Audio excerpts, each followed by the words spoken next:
Selamat pagi Bapak, izin memperkenalkan diri, Taruna Utama Diki Ekstrada Surbakti, STB 5009, Prodi Teknik Pemasyarakatan B. Izin Bapak, di sini saya akan menjelaskan tentang kepemimpinan. Definisi kepemimpinan. Kepemimpinan adalah kemampuan untuk mempengaruhi dan menginspirasi orang lain untuk mencapai tujuan tertentu. Lebih dari sekedar memberikan instruksi, seorang pemimpin itu harus mampu menggerakkan timnya dengan visi, nilai-nilai, dan arah yang jelas. Pemimpin yang baik juga mampu mendengarkan, memotivasi, dan memberikan dukungan kepada anggota timnya. Adapun karakter pemimpin yang efektif itu, yang pertama, memiliki kemampuan mempengaruhi orang lain. Yang kedua, memiliki transparansi dengan batasan. Yang ketiga, mendorong pengambilan risiko dan inovasi.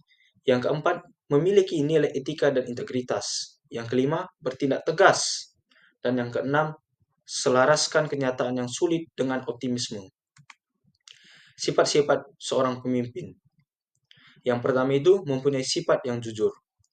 Dan yang kedua, dapat membangun komunikasi yang baik dengan tim. Yang ketiga itu mampu bersikap adil terhadap sesama. Yang keempat itu memiliki manajemen waktu yang baik. Yang kelima, dapat membangun tim dengan baik. Yang keenam, bertanggung jawab dan tegas. Dan yang ketujuh, mempunyai emosional yang stabil. Adapun syarat-syarat untuk menjadi seorang pemimpin yang baik, yang pertama itu kemampuan komunikasi yang baik. Dan yang kedua, kepemimpinan yang inspiratif.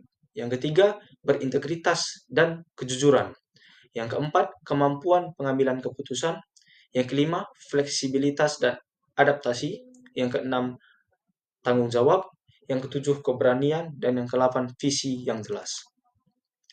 Adapun untuk menjadi seorang pemimpin yang baik, ada hal-hal yang dapat mendukung pemimpin itu menjadi baik, yaitu memiliki kecerdasan intelektual, emosional, dan spiritual yang baik.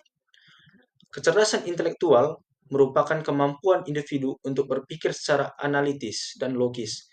Hal ini mencakup keterampilan dalam mengumpulkan informasi, menyimpannya, dan mengolah menjadi pengetahuan yang bermanfaat. Kecerdasan emosional, yang juga dikenal sebagai emotional quotient atau EQ, adalah kemampuan individu untuk mengenali dan mengelola emosi baik dalam diri sendiri maupun orang lain. Dan yang ketiga itu ada kecerdasan spiritual. Kecerdasan spiritual atau SQ adalah penggabungan antara kecerdasan intelektual dan emosional yang penting bagi manusia untuk memberikan makna yang lebih dalam hidup dan menjalaninya dengan penuh berkah.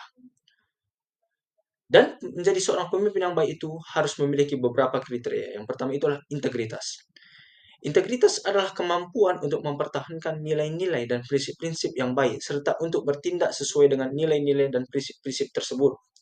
Yang kedua, kredibilitas. Kredibilitas adalah kemampuan untuk dipercaya dan dihormati orang lain. Yang ketiga adalah komitmen. Komitmen adalah kemampuan untuk mempertahankan dan melaksanakan janji atau tujuan yang telah ditetapkan. Yang keempat, kompetensi. Kompetensi adalah kemampuan untuk melakukan tugas dan tanggung jawab dengan efektif dan efisien. Yang kelima, disiplin. Disiplin adalah kemampuan untuk mengikuti aturan dan prosedur yang telah ditetapkan, serta untuk mengendalikan diri sendiri dalam melakukan tugas dan tanggung jawab. Adapun aspek kepribadian atau personality adalah karakteristik atau sifat-sifat yang membedakan satu orang dari orang yang lain. Berikut adalah beberapa aspek kepribadian yang umum. Yang pertama itu ekstraversi, yang kedua itu kepribadian neurik, yang ketiga itu kepribadian terbuka, yang keempat itu kepribadian berempati, yang kelima kepribadian bertanggung jawab. Dalam keseluruhan, aspek kepribadian ini dapat membantu untuk memahami bagaimana orang berinteraksi dengan lingkungan sekitar dan bagaimana mereka mengelola diri sendiri. Adapun aspek pengetahuan adalah kemampuan untuk memperoleh, memproses, dan mengaplikasikan informasi dan pengetahuan dalam bentuk situasi. Berikut adalah beberapa aspek pengetahuan. Yang pertama itu pengetahuan faktual, yang kedua pengetahuan konseptual, yang ketiga pengetahuan prosedural, yang keempat pengetahuan metakognitif, yang kelima pengetahuan konstruktual. Dalam keseluruhan, aspek pengetahuan ini dapat membantu memahami bagaimana orang memperoleh, memproses, dan mengaplikasikan informasi dan pengetahuan dalam berbagai situasi.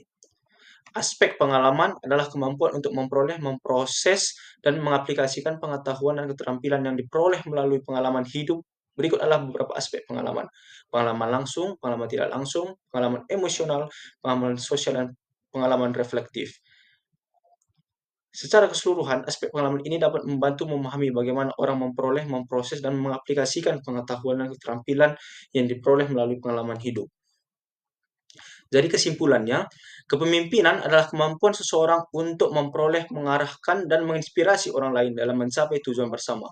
Seorang pemimpin yang efektif tidak hanya memiliki keterampilan komunikasi yang baik, tapi juga mampu menciptakan visi yang jelas, memotivasi tim, serta mengambil keputusan yang tepat dalam situasi yang penuh tantangan. Kepemimpinan yang baik juga mencakup kemampuan untuk memahami kebutuhan individu dalam tim dan mengembangkan potensi mereka, sehingga menciptakan lingkungan kerja yang produktif dan harmonis. Pemimpin tidak menciptakan pengikut, pemimpin itu menciptakan lebih banyak pemimpin. Tom Peters. Sekian dari saya, terima kasih.